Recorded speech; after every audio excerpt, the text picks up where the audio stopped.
Direktur Utama PT Pertamina Nike Widiawati mengikuti rapat dengar pendapat dengan Komisi 6 DPR RI di Kompleks Parlemen Senayan, Jakarta pada Selasa. Dalam rapat yang membahas kebakaran depo Pertamina Pelumpang ini, Nike menyebut jumlah terkini korban meninggal dunia akibat kebakaran di depo Pertamina Pelumpang sebanyak 23 orang. Sementara 23 orang masih menjalani rawat inap di rumah sakit dan 25 orang pasien lainnya telah diperbolehkan untuk menjalani rawat jalan. Nike menegaskan Pertamina menjamin semua biaya pengobatan korban. Untuk data ini jumlah yang meninggal 23 orang, kita berduka dengan ini. Ada yang dirawat di rumah sakit namun juga tidak tertolong. Kemudian rawat inap tuh sekarang 23 orang, dan di mana yang 25 orang ini sudah pulang ke rumah. Alhamdulillah, tapi dalam masa recovery pun kami tetap akan backup semua untuk kebutuhan biaya pengobatannya.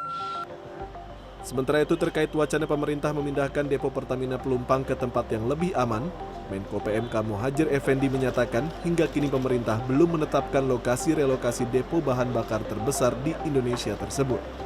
Lokasi baru depo nantinya akan memiliki buffer zone alami, sehingga tidak terpengaruh oleh perkembangan demografi. Namun demikian, kawasan depo Pelumpang juga akan dibuatkan buffer zone seluas 50 meter. Selain itu, status penghuni warga sekitar depo Pelumpang juga tidak serta-merta menjadi legal. Pemindahan depo itu tidak ada kaitannya dengan status kepenghunian. Ya kepenghuniannya tidak otomatis kemudian mereka jadi legal. Itu urusan lain itu. Ini yang penting kita ingin menyarikan titik solusi sebagai arahan Bapak Presiden yang berjangka panjang dan betul-betul aman, karena itu kan instalasi bukan hanya instalasi strategis, tapi instalasi vital. Sejak Jumat 10 Maret lalu secara bertahap PT Pertamina menyalurkan dana bantuan sewa kontrakan kepada seluruh korban terdampak kebakaran depo Pertamina Pelumpang, Jakarta Utara.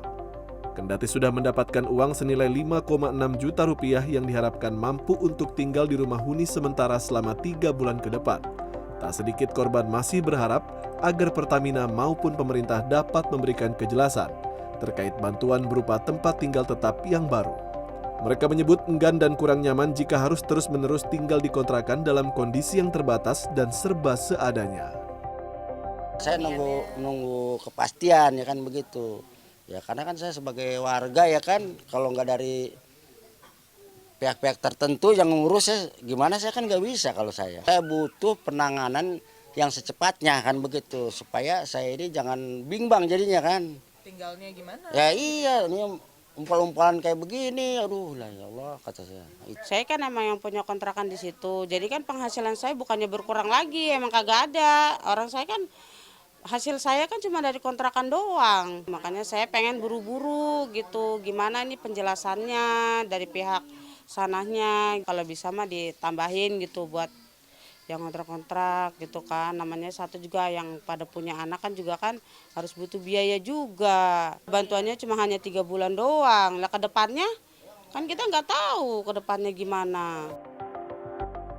Sedikitnya 3 RT dan 160 kepala keluarga dari RW 1 Rawabadak Selatan terdampak kebakaran. 127 diantaranya sudah menerima pencairan biaya sewa kontrakan per Senin 13 Maret kemarin. Sisanya harus menunggu proses verifikasi lanjutan dari PT Pertamina dan Bank DKI. Pengurus RT RW juga membantu mencari kontrakan bagi warga terdampak. Sementara warga yang memilih mencari hunian secara mandiri diimbau untuk tetap melapor pada RT RW agar tetap terdata persebarannya. Tim Liputan CNN Indonesia.